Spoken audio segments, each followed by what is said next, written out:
কি আর বলবো, কোন শয়তান জানি এই আতঙ্কগুলি ছড়াইছে যে ভূমিকম্প হয়েছে। পুরো ভয় পেয়ে গেছিলাম। তোমার জন্য আমি ভয় পেয়ে গেছিলাম। এইসব ফান কি কেউ করে কারোর সাথে বলো? এগুলো ফান কি ঠিক? ছেলেদের হোস্টেলে শয়তানি হয় সেটা আজকে বুঝলাম।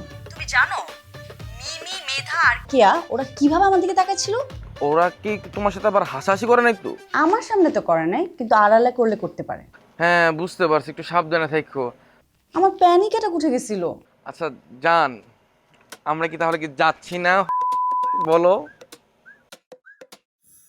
আর একটু ভাবার সময় চাই। আবার ভাবার সময় কেন লাগবে? তুমি না বললা ওই দিন যে তুমি যাবো আমার সাথে, আমরা ফান করব। তখন আর এখনকার পরিস্থিতি আলাদা। হ্যাঁ অবশ্য তাও ঠিক। আচ্ছা এসব কথা বাদ দাও, নামাজ পড়ছিলা আজকে? হ্যাঁ পড়ছি, তুমি? আমি তো সবার আগে জামাতে নামাজ পড়ছি, একদম ফার্স্ট কাতারে গিয়ে নামাজটা পড়ছি।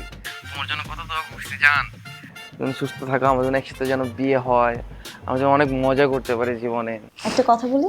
হ্যাঁ বলো জান। এই কোন কি হয়েছে?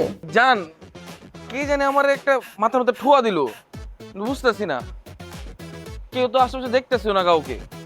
বলো কি? এই জান, রাখো তো, বড় ফোন দিতেছি।